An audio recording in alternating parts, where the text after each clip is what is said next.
علامہ اقبال نے ایک بات لکھی ہے. اقبال کہتے ہیں جب میں لندن میں وکالت کرتا تھا تو ایک خاتون تھی, لیڈی بارنس اس کا نام تھا. چھوٹے موٹے مقدمات لے کے وہ میرے پاس آتی تھی. بی بی ایک ہوٹل چلایا کرتی تھی. اس کا خامند جو تھا وہ فوج میں ملازم تھا. اقبال نے خود لکھا ہے, اقبال فرماتے ہیں کہ ایک دن وہ خاتون پھر کسی کیس کے سلسلے میں میرے پاس آئی, تو جب وہ آئی تو اس نے نقاب اوڑھا ہوا تھا, برقع کیا ہوا تھا. تو چونکہ اس نے نقاب اوڑھا تھا, مسلمانوں کی نشانی تھی. نقاب اوڑھنا کن کی نشانی ہے؟ اللہ آپ کو خوش رکھے. تو کہتے ہیں وہ نشانی چونکہ اہل اسلام کی تھی تو مجھے تجسس ہوا.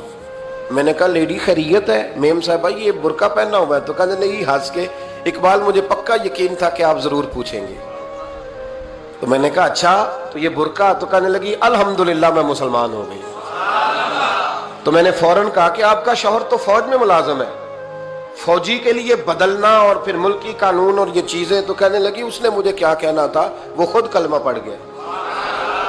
تو کہتی ہیں میں اور متجسس ہوا. وہ کیس کی بات کرتی تو میرا تجسس بڑھ گیا. میں نے کہا تو کیس چھوڑ یہ بتا کلمہ کیسے پڑھا؟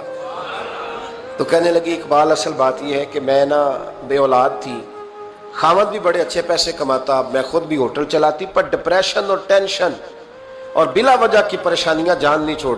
یہ ٹینشن اور ڈپریشن کا نا مجھے عربی ترجمہ کوئی نہیں ملا.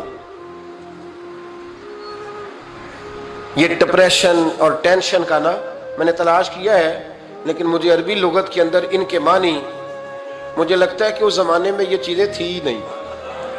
ہوتی تو ان کا کوئی نام بھی, یہ آج ہے نا تو اس لیے آج کے زمانے میں ہی نام ہے مفت کا, مفت کی پریشانی. تو کہتی ہے مجھے ٹینشن اور ڈپریشن رہتی تھی ہر وقت, بڑی میں پریشان رہتی تھی. میرے ساتھ ایک عجیب واقعہ ہوا کہ میرے ہوٹل میں نا ایک بابا جی برتن مانجتے تھے, بوڑھے آدمی تھے, 70 سال کے قریب عمر تھی. ان کا ایک بیٹا تھا, ایک بہو تھی, ایک پوتا تھا, لیکن وہ بیچارے بیٹا بیمار رہتا تھا تو لہٰذا وہ خود مزدوری کرتے. کہتے ہیں ایک دن وہ بابا جی میرے پاس آئے, کہنے لگے میم صاحبہ 2-4 دن کی چھٹی چاہیے. تو میں نے کہا خیریت ہے؟ کہنے لگے میڈم میرا بیٹا فوت ہو گیا. بیٹا, آپ کو پتہ ہے باپ کا جنازہ پڑھنا آسان ہے, بیٹے کا جنازہ اٹھانا بڑا مشکل کام. کہتی ہے میں کچھ لکھ رہی تھی, میرے ہاتھ سے قلم گر گیا.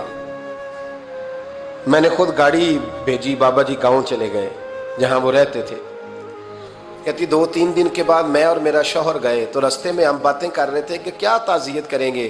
ایک ہی بیٹا تھا, کوئی رشتہ دار بھی نہیں, تو اس کی تو کائنات اجڑ گئی, کن لفظوں سے اسے تعزیت کیا کہیں گے. کہتے جب ہم گئے تو وہ ٹوٹی ہوئی چٹائی پہ بیٹھا تھا, کچھ لوگ قریب تھے. ہم نے جا کے کہا بابا آپ مسلمان ہیں, ہم آپ کو کیا نصیحت کریں, ایک ہی بیٹا تھا, کہ کس طرح کر کے ہم آپ کو تسلی دیں. تو کہتے اس نے آنکھیں کھولی, بوڑھی آنکھوں میں ایمان کی روشنی. کہنے لگا بی بی کیا تعزیت کی بات کرتی ہو, میں نے کوئی پیسے جمع کرا کے بیٹا لیا تھا, خدا نے فضل سے دیا تھا, عدل سے لے گیا ہے. میں اپنے رب کے فیصلوں پہ بڑا راضی ہوں, اللہ بڑا کریم ہے, وہ لے گیا, اس کا مال تھا. آپ یقین کریں ہمارے دیہاتی لوگ یہ کہا کرتے تھے, میں نے کانوں سے سنا ہے. ایک بوڑھے آدمی کا ایک دفعہ بیٹا فوت ہو گیا تو کسی نے اس سے کہا بابا چھوٹی عمر میں بچہ چلا گیا تو مجھے لفظ نہیں بھولتے. کہنے لگے پتر اللہ دی فصل ہے, کچی وڈے تامی ہو دیئے. سنے آپ نے بھی کبھی یہ فکرہ, کچی وڈے تے پکی لے گئے تے تامی ایج ہو دی. تو جب اس کا جی چاہا وہ لے گیا.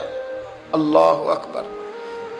وہ خاتون کہتی ہے کہ وہ بابا جی سے میں نے کہا کہ چلو آپ 1 مہینے کی چھٹی کر لے. تو کہنے لگا نہیں میڈم میں مسلمان ہوں, مفت کی روٹی نہیں کھاتا, مزدوری کر کے کھاتا ہوں, میں انشاءاللہ 2-3 دن کے بعد کام پہ آ جاؤں گا. کہتے ہیں وہ چند دنوں کے بعد آ گیا. اللہ کی قدرت کے ابھی 2-3 ماہ گزرے تھے پھر آیا. میڈم چھٹی چاہیے کچھ دنوں کی. میں نے کہا خیریت ہے؟ کہنے لگے وہ میری بہو بھی ہارٹ اٹیک سے فوت ہو گئی. کہتے اب میں بھی تڑپ گئی اور عیسائی ہو کہ میری آنکھوں میں آنسو آ گئے. میں نے کہا گھر کا دروازہ بند ہو گیا, اب یہ بیچارہ کیا کرے گا. وہ اپنے شوہر کے غم میں ہارٹ اٹیک سے فوت ہو گئی. کہتے ہم پھر 2-3 دن کے بعد تعزیت کے لیے گئے, پھر ٹوٹی ہوئی چٹائی, بوڑھا نہ اپنی انگلیوں سے زمین پر کچھ بنا رہا. کہتی ہے قریب گئی اور میں نے جا کے کہا بابا اب تو تسلی آپ نے خود ہی کرنی ہے, جو نظام تھا وہ تو ہو گیا. تو کہتے ہیں پھر اس نے آنکھیں کھولی, آسمان کی طرف دیکھا تو کہنے لگا بیٹی کوئی پریشانی نہیں,